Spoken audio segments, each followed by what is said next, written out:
Hai, bersama Teacher Umi. Baiklah, untuk hari ini kita akan belajar mengenai pendidikan kesihatan, KSSR Unit 11, penjagaan diri dan juga keselamatan.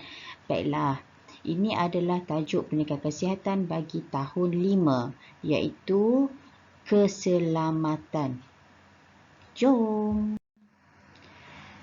Jangan lupa subscribe, like dan share YouTube Teacher Umi. Thank you. Baiklah. Ini adalah tajuk bagi pendidikan kesihatan, iaitu pengaruh rakan sebaya. Okey, apa itu rakan sebaya? Jom kita tengok. Okey, rakan sebaya ini adalah sekumpulan orang yang berada dalam lingkungan umur yang sama atau hampir sebaya antara satu sama lain. Maksudnya rakan sekelas kita ataupun rakan permainan jiran yang sama umur, okey, dengan kita. Kenapa kita kena belajar mengenai pengaruh rakan sebaya?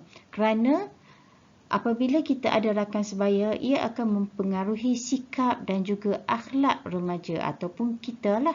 Okey? Kenapa ia boleh mempengaruhi sikap dan akhlak kita? Kerana kita mudah terikut-ikut dengan gaya dan cara rakan kita, ataupun rakan kita akan terikut-ikut dengan cara kita sendiri. Dan rakan sebaya itu tidak terdiri kepada satu jantina sahaja. Dia terdiri daripada jantina yang berbeza. Jadi, murid-murid tidak boleh bergaul secara bebas.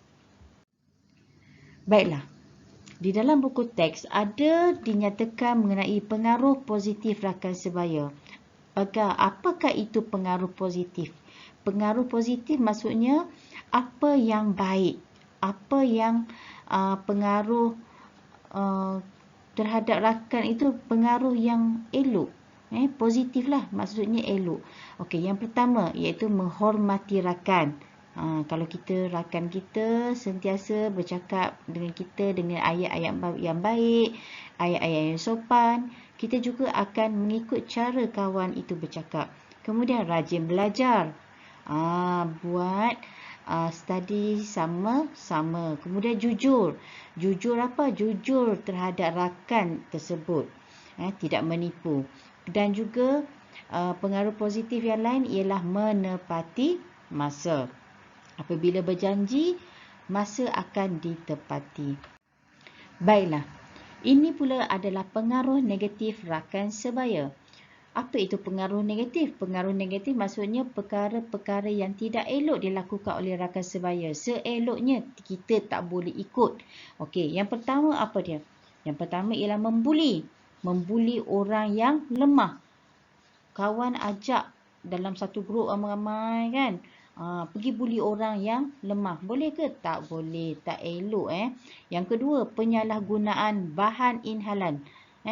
Yang mana ada kawan yang misap dadah. Jadi tak boleh. Menghidugam. Tak boleh. Kalau ada macam tu, jangan diikut. Sebaiknya kita kena nasihatkan rakan tersebut. Isap rokok pun tak boleh. Isap rokok kenapa? Dia akan menyebabkan paru-paru kita akan menjadi rosak. Kemudian yang ketiga, ni mengisap rokok tadi saya dah cakap kan. Okey, kemudian yang keempat ialah ponteng sekolah. Jangan diikut pengaruh negatif. Ponteng sekolah itu semua tak elok. Dia akan menyebabkan kamu akan sikap kamu akan lebih teruk. Okey, seterusnya. Baiklah, ini ada satu soalan. Okey. Soalannya ialah, bantu Farid memilih rakan sebaya yang positif agar dia dapat menjadi seorang murid yang baik dan berakhlak mulia. Okey. Kat mana saya dapat ni? Daripada buku teks kamu lah. Okey, ini dia. Nampak tak Farid yang pakai topi merah kat tengah-tengah tu? Pilih yang mana yang positif, yang mana yang negatif. kamu boleh tengok sendiri. Yang atas tu, Hasnah yang menjadi suri teladan. Boleh diikut adakah itu perkara negatif ataupun perkara positif. Yang sebelahnya, John dan Ellen yang suka melepak. Boleh ke diikut? Okey, kamu fikir-fikirkan.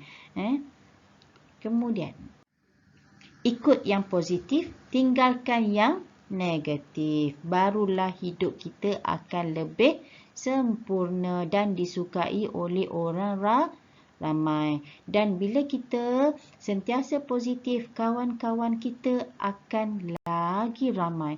Cubalah kamu buat. Dan katakan tidak pada yang negatif. Nescaya kita akan lebih tenang dan juga berjaya. Baiklah. Di dalam buku teks kamu ada ditunjukkan satu temu bual, satu kumpulan pelajar yang menyatakan sikap-sikap positif dan juga sikap-sikap negatif rakan sebaya. Kamu boleh tengok temu bual dan juga baca temu bual tersebut. Fikirkan apa akan jadi jika rakan sebaya kamu mengajak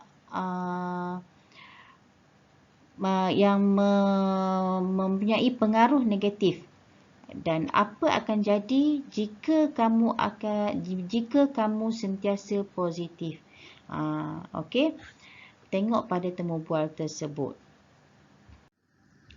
Kemudian, cikgu nak kamu cuba menjawab soalan. Cikgu nak kamu jawab soalan ini di dalam buku tulis. Salin soalan dan juga fikirkan jawapan kamu. Ada 4 soalan semuanya. Baiklah, itu sahaja pembelajaran kita pada hari ini.